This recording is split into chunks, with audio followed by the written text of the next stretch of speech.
Welcome to IREM November Virtual Luncheon. My name is Angelica Castillo, and I am your IREM Chapter President. On behalf of the Board of Directors for IREM San Antonio and South Texas, I want to welcome and thank you all for joining us. Today's program will feature Alan Sykes, the Design and Construction Manager with Silver Ventures, discussing the Oxbow building. And before we begin, I want to review guidelines for the Zoom webinar platform we're using today. As you have been able to tell, this presentation will be in meeting mode, and that allows us to see each other's beautiful faces. Following our speaker, we will go into breakout rooms for some much welcome networking time. All attendees are on mute in order to preserve the sound quality of the recording. Please post all questions in the Q&A box. You may ask questions in the Q&A box at any time during the presentation, and we will review the questions at the end and ask as many as we can. If you get disconnected for some reason, please return to the link and click on it again to jump back on. This webinar will be made available on our website at iremsanantonio.org under the Events tab and labeled Webinar Series. And now, Brooke Caspercon, our wonderful chapter secretary, will lead the pledge and invocation. Please join me in the Pledge of Allegiance. I pledge allegiance to the flag of the United States of America and to the republic for which it stands, one nation, under God, indivisible, with liberty and justice for all. Please bow your head for the invocation. Dear God, as we come together today, we give you thanks for the good gifts you give us. We ask for your guidance in our lives, and we pray that your love would live amongst us. Amen. And now Amy will present the Industry Partner Spotlight.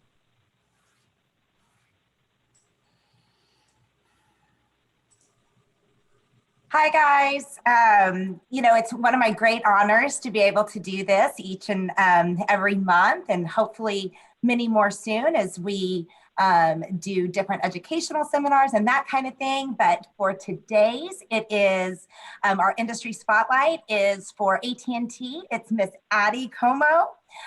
It was so incredible getting to talk with her and being able to look at all of the differences that AT&T is being able to make, especially in this day and time. And so, I asked her, briefly tell me about what services, and boy, technology, just like we are today, we're so dependent on. And she, frankly says, we're the leader in this communication services.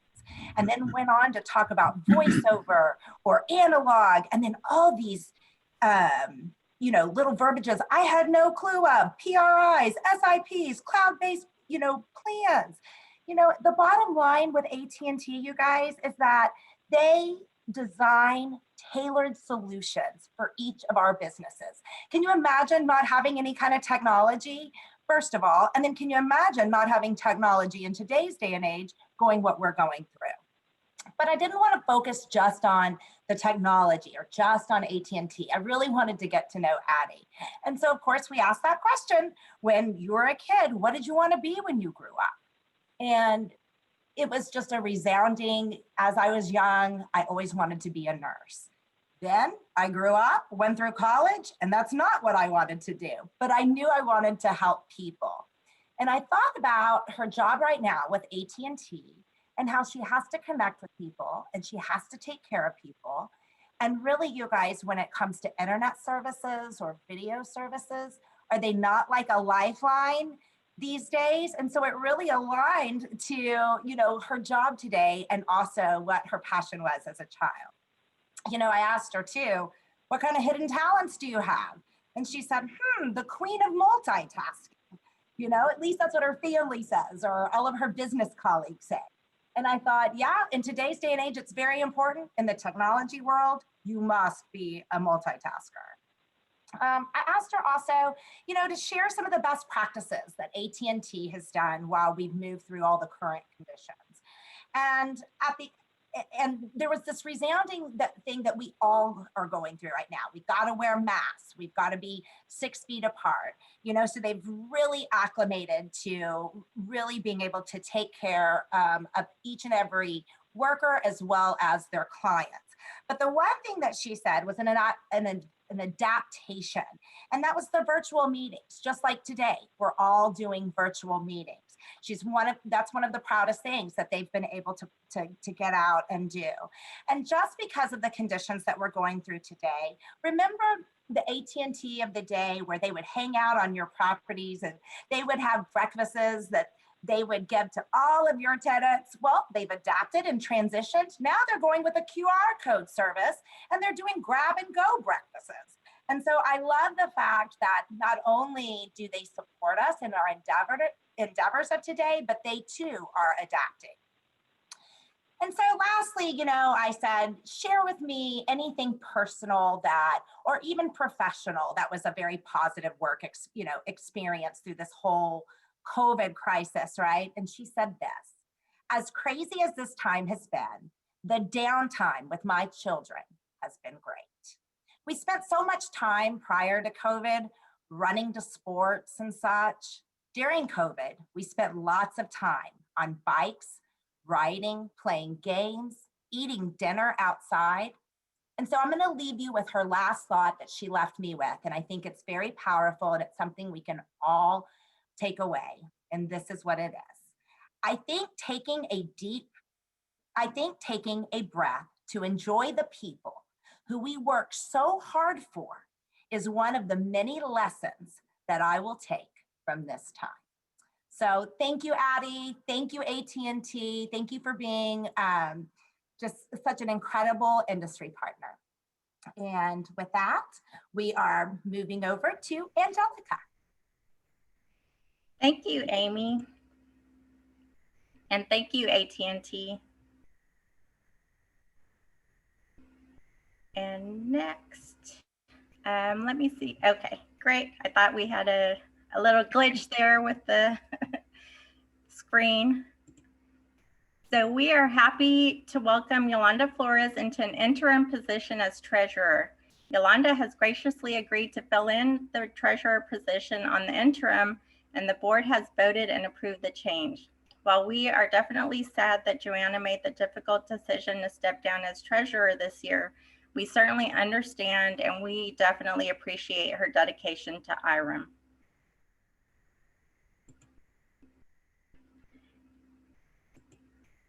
And then next, we have our committee chairs. Please welcome our 2020 through 2021 committee chairs. You will notice some familiar names as most of the committee chairs have stepped up to volunteer in the same position as a do-over because of the unanticipated changes that we all had to last year. The valuable work that our volunteers contribute to IREM is immeasurable, and we thank you all for your leadership. Nikki, Catherine, Addie, Roxanne, Vanessa, Ann, Steve, Carmel, Art, and Amy. Please reach out to any of your board members or committee chairs to join a committee, or if we can help you with anything at all. And next, we would like to welcome our special guest. We're so honored to have special IREM VIP guests joining us today. Please join me in welcoming, we have a surprise visitor, IREM President Chip Watts, IREM Immediate Past President Cheryl Gray, IREM President-elect Barry Blanton, IREM CEO and Executive Vice President Denise Leduc-Froming, and IREM Region 7 RVP Jessica Warrior. Welcome, everyone. We're so excited to have you join our virtual lunch today. It's so nice to see each of you. Or as we say in Texas, it's nice to see y'all. And now Natalie will introduce today's speaker. Natalie?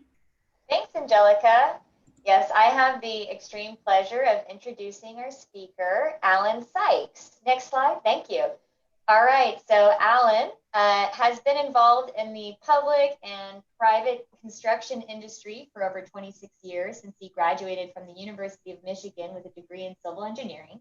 He started his professional career as an officer in the Air Force, assigned to the civil engineering squadrons at Barksdale Air Force Base and Randolph Air Force Base.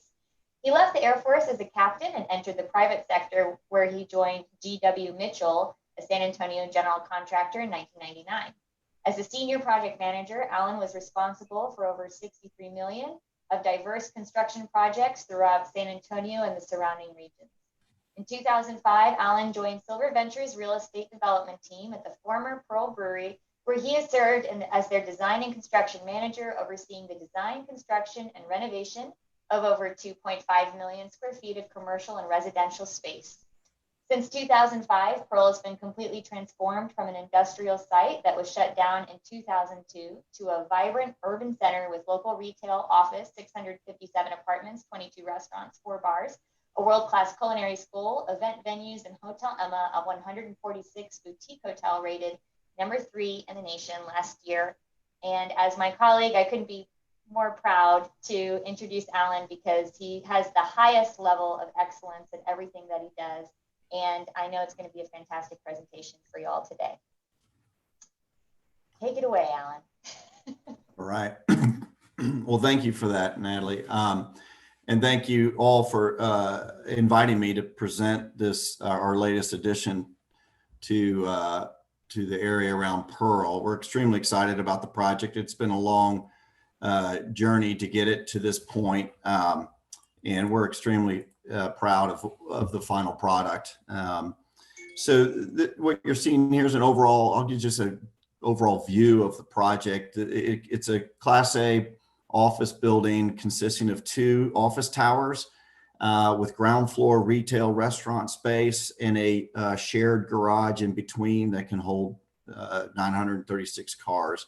The taller tower on the left is the Credit Human new headquarters for Credit Human.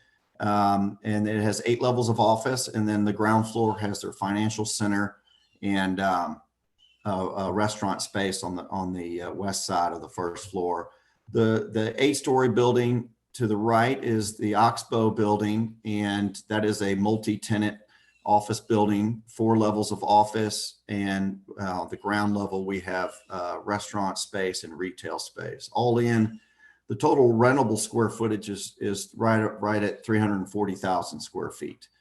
So if we can flip to the next slide. So when we went into this project, the challenge to the team was to go beyond current best practices. We wanted to know what is theoretically possible. And what I mean by that is on the sustainability side, energy efficiency side, and performance side,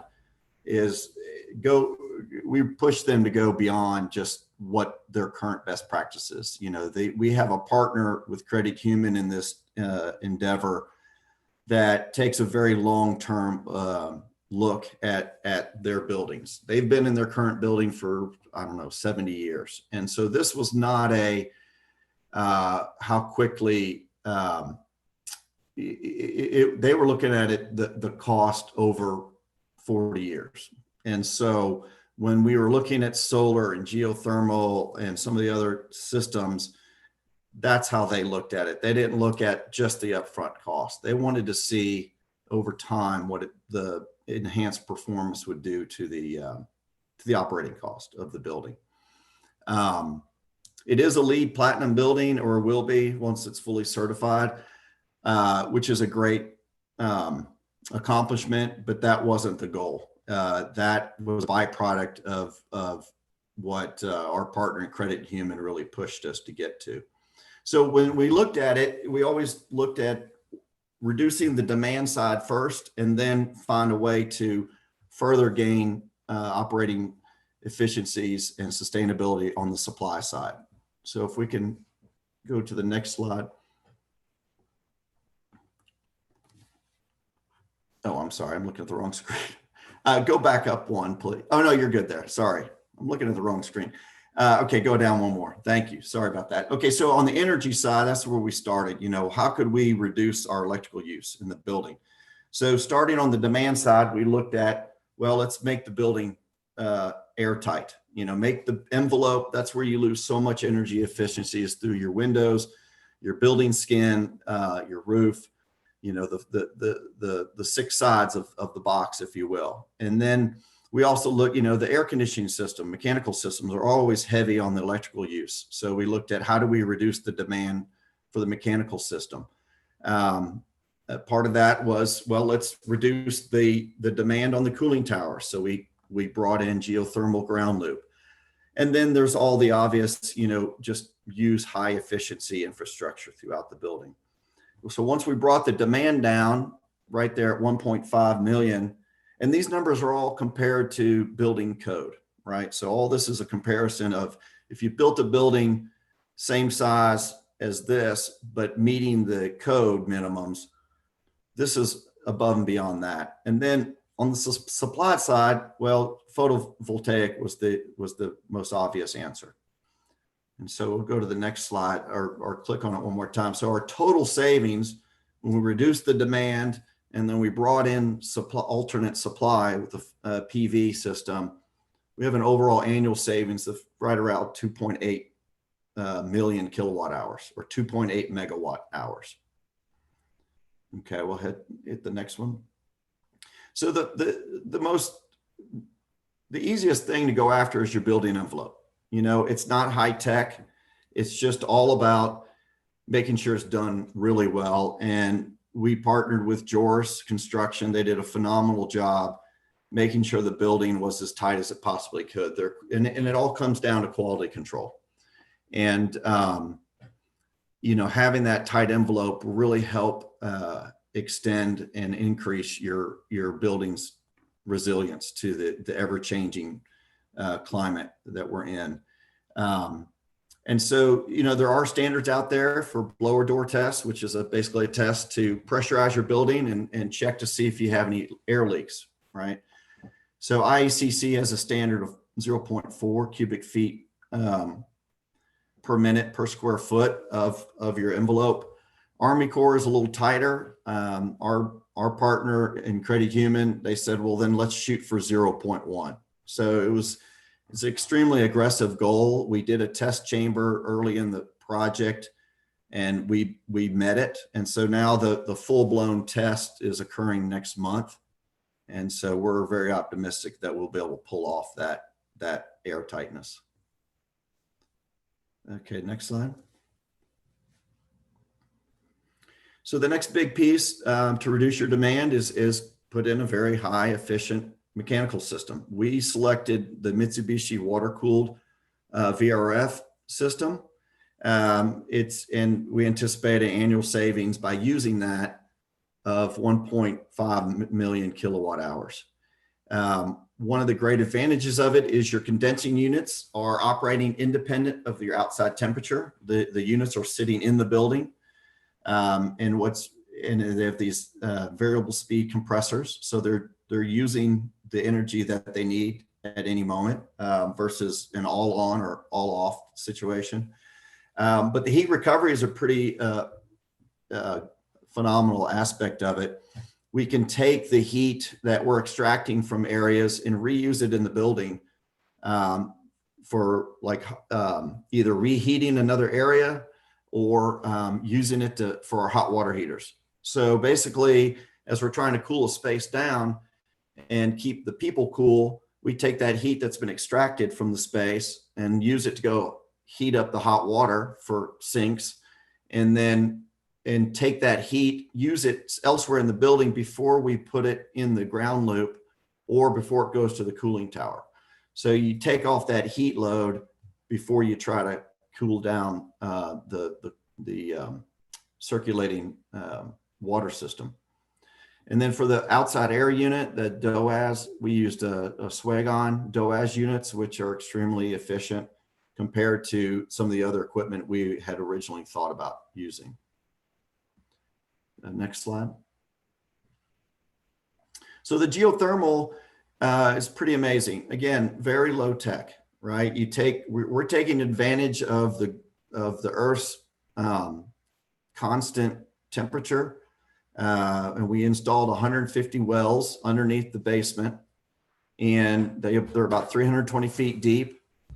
And in the winter, they'll provide 100% of our heating. But in addition to the energy savings, one of the very interesting aspects of the geothermal is the amount of water, which I'll show you later in the presentation, the amount of water we're saving by reducing the heat load that's going to the cooling towers by utilizing the ground loop. we reduce the amount of makeup water that the cooling towers require. Okay, so next slide. Okay, so the fun part up on top of our 3 buildings, the garage and the 2 office towers, is our photovoltaic system. It is a megawatt system. And if you can click on the slide one more time, I think you should get another perspective. So this is looking at it from the highway side, so you get a chance to see the garage. Originally, we had a roof-mounted system where it sat down, a self-ballasted solar array, and it was about a 470 kilowatt system. We wanted to max it out, so we built an independent structure and brought the solar panels up off of the roofs. And it gave us an entirely uninterrupted plane. So we went from a 470 kilowatt system to a megawatt system. And one of the great benefits of this, one, there's an architectural feature, which draws attention to solar. But one of the added benefits that's hard to quantify, but will obviously help the performance of the buildings, is we now have shaded the entire roof of both buildings. So instead of that heat load just pounding the roof, we've put our entire 5th elevation, if you will, of the building in shade. So we're excited to see the benefit of that. Again, it's hard to quantify, but obviously it takes a lot of heat load off our building by shading the entire roof. It's also shading all the roof equipment, which will help with performance. The solar array over the garage, and you see the rest of the garage, we're capturing all that water too. And I'll talk about the water a little bit later. So if you can click on that, the overall energy savings, annual energy savings is 1.3 megawatt hours, or 1.3 million kilowatt hours. There's 2,600 panels on the roof. We use 2 different types of panels. We're using our sun power 360s. And then around the edges, for a nice little architectural feature, we're using the LG bifacial panels. So if you can click on that. Okay, so here's a summary of the electrical reduction. So the bar on the left is if this building were built to minimum code standards, we would be using 5.3 million kilowatt hours annually. But with the energy savings from the water-cooled VRF system, the solar PV, and the geothermal, we're reducing the overall campus energy use by 52%. So if you go to the next slide. And then here's your greenhouse gas emission reductions based on that. It's 1,400 megatons annually of emissions. Or million tons, sorry. Okay, the next slide. So the water was the next thing we went after, right? We addressed the energy, and then the next thing was to go after water, especially here in South Texas. And so again, looking at the demand side first, and then looking at, okay, so now that we reduce the demand, what alternate supply options do we have? So on the demand side, these numbers are, if you compare this building to state plumbing code standards. So right off the bat, San Antonio is doing a great job with some tighter plumbing standards compared to the overall state standards. The geothermal loop that I touched on a little bit earlier, but here are the numbers. We're looking to save just under 1 million gallons annually from cooling tower makeup water by just dumping some of the heat load from the building into the ground before it goes to the cooling towers. And then we went some ultra efficient plumbing fixtures throughout the building to save us some more, or reduce our demand some more. And then on the supply side, we really reduced the building demand, or the building's total usage, by capturing all of our rainwater and all of our condensate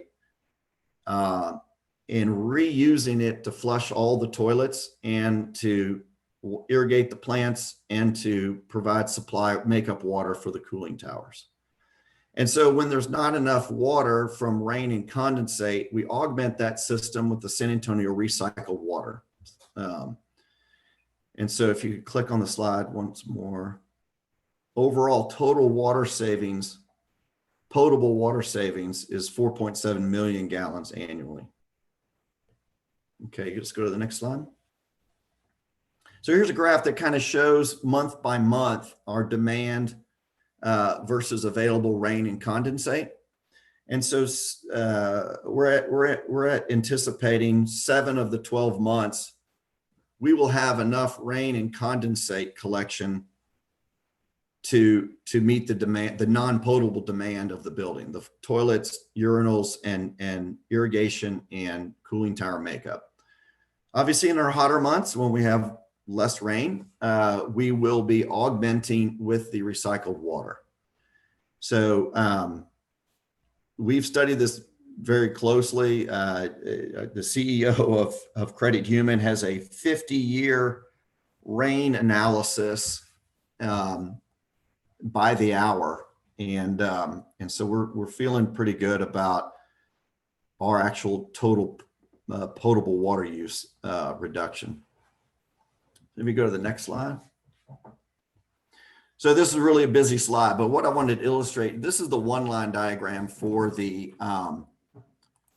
rainwater capture system. So at the top, we're collecting all of the rain that hits both office towers, as well as all the rain that hits the garage and the terrace that's in between. And go give me the opener. And sorry. And so what you see here in the picture is all those blue squares in the 4 little round. There's my assistant. So anyway, we're collecting all the rain, all the condensate. We have a total of 12 tanks on site with a total storage capacity of 160,000 gallons. And so if the rain happens the way it has historically, and the condensate estimations, we'll collect 2.6 million gallons annually. Okay. We have a total storage capacity of 160,000 gallons. And what's fun about this is the big tank, you see it on the top photo, that's an old stainless steel tank that came from the Pearl Brewery. When we took a building down years ago, in the basement, there were about 4 of these 55-foot long stainless steel tanks that we salvaged. And so we took that tank and we stood it up on its end, and you drive by it on 281. And so it's a great message for the public. People literally get to see the rainwater capture system. Now, some of the tanks are buried. The 4 tanks you see in the red in the bottom, those are below the entry drive, but all of our other tanks are visible. And the 2 tanks in the center, we call those the day tanks, and all this system is collected. It is treated and put into those tanks, and 1 tank feeds irrigation and 1 tank feeds the building. And so those 2 tanks are actually living right at the main entrance to the garage. So as people come to work every day, or visitors come to this building, they drive by these tanks and hopefully ask the question, what are those tanks doing? So it's an excellent, obviously we're doing it for the building, but we're also doing it, it's a great education tool for the public. And so we're excited about those conversations. We've had a ton of tours during construction, and I'm anticipating twice that now that the building's opening up. Okay, next slide, please. So here's a look at the reduction. So if you compare this building to the minimums in the state's plumbing code standards, we've reduced the potable water demand in the building by 97%. When you accumulate all those aspects of tighter codes in San Antonio, highly efficient plumbing fixtures, the geothermal reduction on the cooling tower makeup water, utilizing recycled water, collecting the condensate and the rainwater, we go from 4.8 million gallons annually of potable water usage down to 164,000. So we're extremely excited about that. So if you could go to the next slide. So the last part I want to just talk about is just the rainwater itself. I mentioned that we are collecting all the rainwater, and which has a great effect of reducing runoff. You know, this building is very close to the San Antonio River. There's actually a very large grade inlet that takes rainwater from the streets and takes it straight to the river, right? And so when we started this project, it it was 100% runoff. All the rain that hit this site ran off the site. So now we have increased the green space on this site compared to what was there before, but we also have a much larger building footprint than what was on this property before. But because of the rainwater capture, that large square foot impermeable building is capturing all of its rainwater. It's not letting it just leave the site. And so we're really excited about reducing that runoff. Again, being so close to the San Antonio River and water quality being such an important issue in San Antonio, reducing your runoff is extremely important. And so that image there gives you a sense. Broadway is on the bottom of the page. So that gives you a sense of where the above ground tanks are. And you can see that large storage tank on the west side is right alongside the highway. And it's a great architectural feature. It's a 27,000 gallon tank. And then we've got the two tanks to the right. There's a right at the garage, one of the garage entrances, what I call the main garage entrance. People will drive by every day. And then Credit Human put 5 tanks on top of their terrace. And so those have visibility from the highway and from the office spaces. And then we also incorporated lid wherever we could. So the green space to the north and that parking in that triangular area, that is all a lid feature. And then we also added some lid features, the low impact development features that basically whatever runoff we do have will get filtered through those landscape features before they enter the stormwater system. So the last slide. This is a graph just showing the overall runoff versus capture. And so if you click on it one more time, we've been able to achieve an 80% reduction in runoff. So the bar to the left is what we started with. Again, it was everything, all the rain that hit that site before ran off into the streets. Now we're reducing that by 80%. Okay, and I think that might be the last slide. Yeah. So that's a lot. You know, we're extremely excited about it. Like I said, we've gotten a lot of interest. I gave a tour one time of I think it was the Swedish American Energy Conference. They came and toured the building about 1.5 years ago. That was a wonderful experience. We've just gotten a lot of interest, and the hope is that this inspires folks to take on some of these issues in their buildings. So our buildings, you know, it's buildings consume probably 40+% of the energy consumption in the country. It's astronomical, the amount of energy and water that our buildings demand. And so we're hopeful that people will be inspired from this. You know, none of it is that high tech. You know, the most high tech thing that we did probably is the Mitsubishi water cooled system and the building management system that's associated with it. But things like geothermal, making the building envelope tight, you know, those are very simple solutions to drastically improving the performance of buildings. So thank you all for having me today, and I'll take any questions or. Thank you, Alan. At this time, we're open for questions. So if you can please use your chat button and submit your questions. And we've already have a couple for you, Alan. Randy Summers is asking, what is the cost recovery period for the upfront cost of the equipment? That's a good question, and it varies per system. You know, one thing I didn't really mention, and y'all saw it in the graphs, but you know, there was no silver bullet for the sustainability. It was a combination of things, and the layering effect of all those is what really brought our cost down. One thing I meant to, or brought the energy and water demand down. Some of it varies. You know, the solar will probably pay itself off. It will pay itself off a lot faster than some of the other systems. And that kind of goes back to the earlier comment about, you know, Credit Human and our team, Silver Ventures, we're looking at this as a long-term hold. And so some of the systems will pay off faster. Solar will probably be less than 10 years. And the reason it's actually, if you just look at the solar system, the solar array itself, it would pay itself off in, you know, 5 years.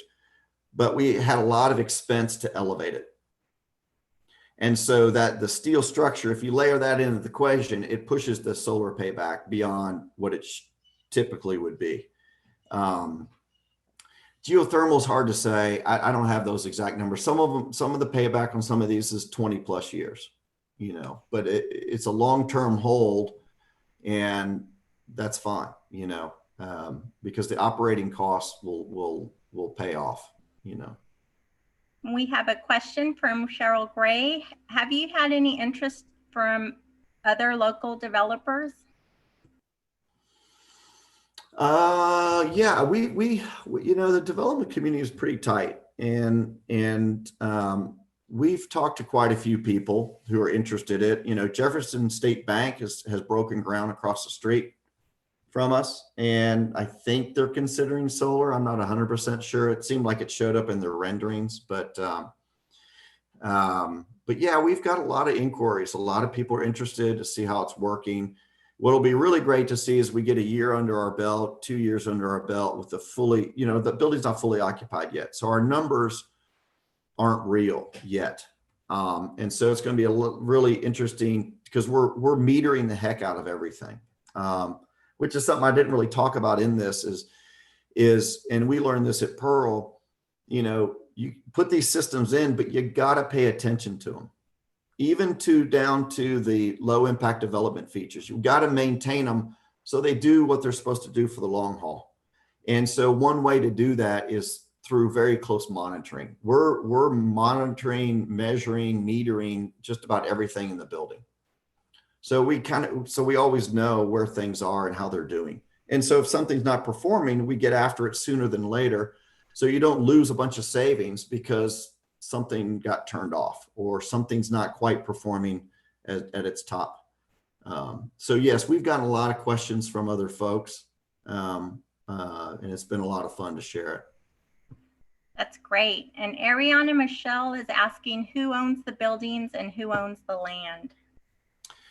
Okay, so yeah, you're getting into the Christina Good stuff. That I believe we own the land, and then it's a condominiumized agreement. We have a very complicated development agreement between us and Credit Human. So they own their tower, we own our tower, and there's a shared garage.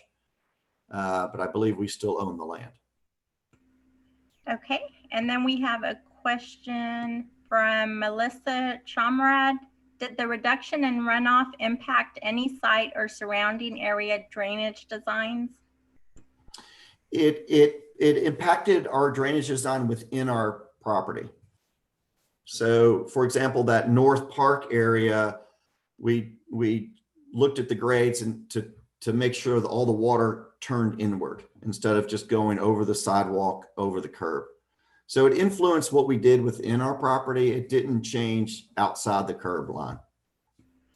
And Melissa's also asking, were there incentives to cover that payback period, or was it 100% owner investment upfront? So there were no incentives on the solar. Because Credit Human is, well, that's not true. I think we do have the federal tax credit we do get, I believe, on the solar. Let me back up. No, it's not. Yes. Sorry. Solar, yes, we got the federal tax credit. We did not do the CPS rebate, but we did. So we're getting the typical solar credits. We worked with River Authority for a LID, the low impact development incentive. And so those are factored into the payback. I'm trying to think if there's anything else. But on the sustainable features, those were the two big ones. Jessica Warrior's asking, are you looking at either WELL or FitWell certifications in addition to the LEED Platinum, given the recent focus on health? No, we're not. We may do that down the road, maybe come in and do a post certification, but right now that's not on the agenda. And then it looks like we have one final question from Barry, unless anybody else wants to question. Barry Blanton is asking, are you finding tenants are pushing demand for the innovations you've built into Oxbow? I assume employers are able to use this in their recruiting for talent as well. That's the impression I'm getting. I'm not involved in the lease negotiations directly. So, but that's what I hear as people do talk about that. The DOAS, the dedicated outside air system that we put in can pump in a lot of fresh air. To the earlier question about, work environment.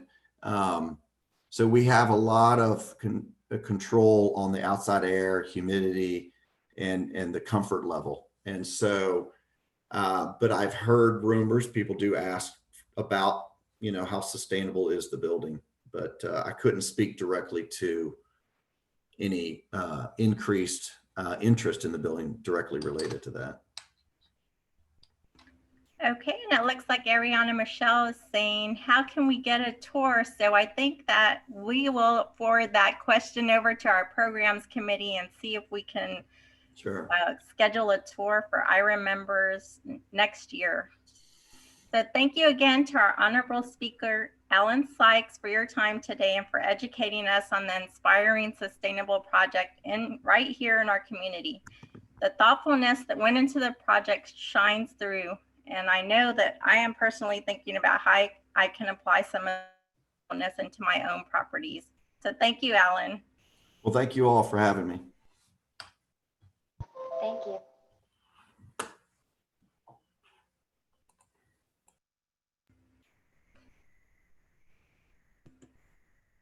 All right, can we go back into our slideshow?